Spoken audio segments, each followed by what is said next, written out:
In every sense of the word, Bob Costas is a true broadcaster. He is a five-time Emmy winner. He holds the distinction of broadcasting sports, news, and entertainment for NBC. He joins us now from the studios in New York. Bob, thanks for coming on and welcome to CBS. Tom, how are you? I want to tell this audience that you passed up a chance to ride by private aircraft down to Orlando to watch the Bulls and the Magic play tonight to do this for us, and I want you to know how much I appreciate that. You've been a good friend to me, and I value it greatly. Thank you. Well, it goes both ways. Although it might have been fun to sit there with David Stern on that plane and yeah, be true. Courtside at the O-Arena in Orlando, but Tom, don't even think of it. Really. Don't do your broke on now. Come on. And try to keep your eyes off that game, will you please? 90-88 Houston. 4 minutes to go. Timeout. Keep us posted. Let me talk to you here about Baseball, the series, which has run on television since you and I last spoke. Yeah. And I was terribly impressed with the three of you that they picked, the broadcasters, yourself, Vin Scully, and Red Barber. What did you think overall of the Ken Burns package? Well, Ken is a friend of mine, and I think that on balance, it was a wonderful piece of work. But I think in fairness, and Ken and I have discussed this, it was flawed. His previous series, The Civil War, was as close to a television masterpiece as you're ever going to see. In the case of baseball, he might have tried to cover too much territory, even in 18 hours. And maybe the heart of the film was the best part of it, which was the story of race relations in America as seen through the prism of baseball. The Negro Leagues, and then ultimately Jackie Robinson's integration of the game, and then the movement, which is still ongoing, to truly integrate blacks into coaching positions and front office positions. I thought in those areas he really hit it out of the park, so to speak, and I think in his profiles of some of the memorable figures in baseball history, he did a similarly terrific job. The mini profiles of Cobb and of Ruth and Jackie Robinson, Mantle, Mays, people like that. Where I think he might have gotten off the track was that he relied too much on the talking heads, like me in some cases, and not enough on ball players. You see, I disagree. I thought seeing you and Scully and Doris Kearns Goodwin, I thought brought immense treasures to that program. But while we're on the subject of race in baseball, there's a name that keeps coming up again and again and again in my mind. Stop looking at that basketball game.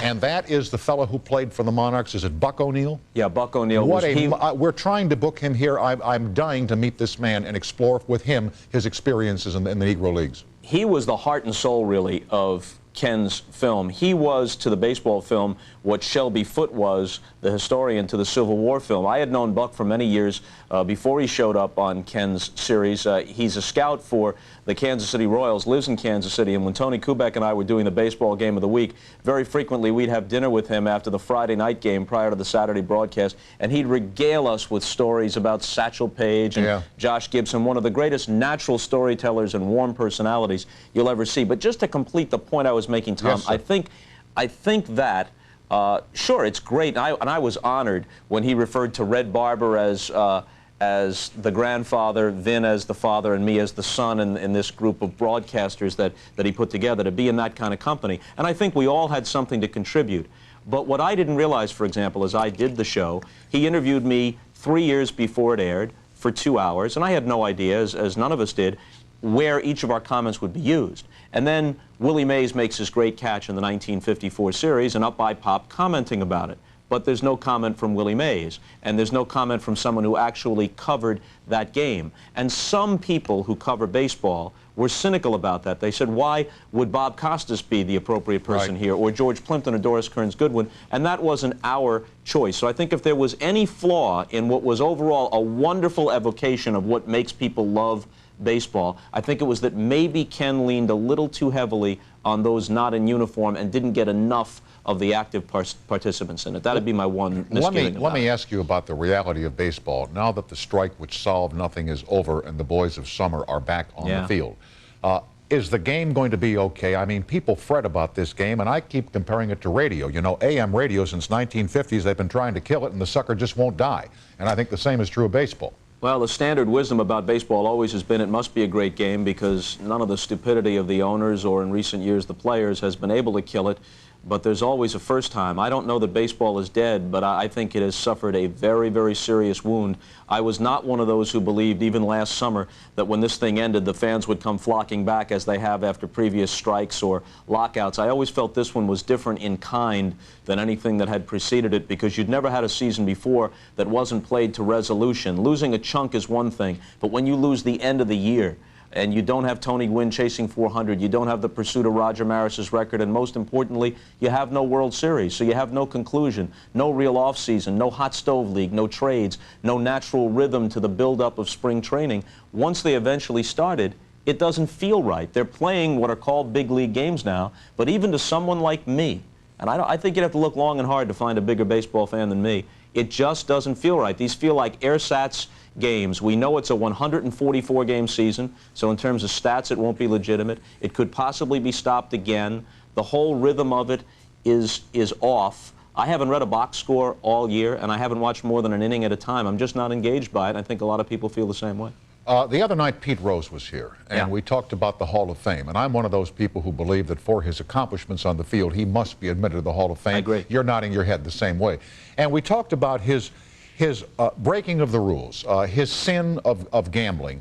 And I said to him, you know, is that worse than Steve Howe and substance abuse 7 times? Is that worse than what Darryl Strawberry has presented as his behavior? Dwight Gooden? I mean, if we put Pete Rose's gambling in the context of what other ball players have done, it seems to me that it pales by comparison. So he bet. As he said, am I the only guy who bet on the 1989 Super Bowl? Well, if it was only the 1989 Super Bowl, then it'd be fine. I think Pete's being a little disingenuous there. I happen to believe, although I think that Pete has been dealt with harshly, I believe, despite his denials, that he bet on baseball. I don't think he ever bet on his own team to lose. I don't think he was ever involved in throwing a ball game or influencing it in a negative way, not at all. But I do believe that the evidence shows that he bet on baseball. I believe he deserved to lose his job as manager of the Reds and to be banned from baseball for a substantial period of time. But somebody got those more than 4,000 hits. Somebody did all those things Pete Rose did on the baseball field, and he definitely should not be kept out of the Hall of Fame in Cooperstown. The big difference between Pete's situation and Steve Howe or Darryl Strawberry is that at the time Pete ran afoul of the commissioner's office, he was a manager and not a player. So he didn't have the power of the Players Association behind him. The Players Association went before an arbitrator however many times on behalf of Steve Howe when Baseball Commissioner Fay Vincent wanted to throw him out, and in a decision that had many baseball people shaking their heads, they won reinstatement for Howe. There was nobody within baseball to go to bat effectively for Pete Rose. I don't know that they could have saved his job or that they should have, but they might have been able to lessen the penalty. Yeah, but did Pete Rose bring any more harm to the game of baseball than the activities and behavior of some of the owners have? Mr. Selig out in Milwaukee, Mr. Steinbrenner in New York City? No, not at all. In fact, Bud Selig, who is a decent man and a person I like, but I think he has no business whatsoever being the commissioner of baseball, Bud Selig said recently that he was comfortable with Pete Rose continuing to be kept out of the Hall of Fame. And my comment to that is that on his worst day, no matter what he did, Pete Rose never did anything to harm the image or integrity of baseball, anything like what the owners especially, but also the Players Association over the past year have done. And in his best moments, he did more for the game than any of these owners ever will. We're with Bob Costas from CBS New York. I mean, he works at NBC, but he's at CBS for the night. Back with Bob at 800-952-2788 after this short break.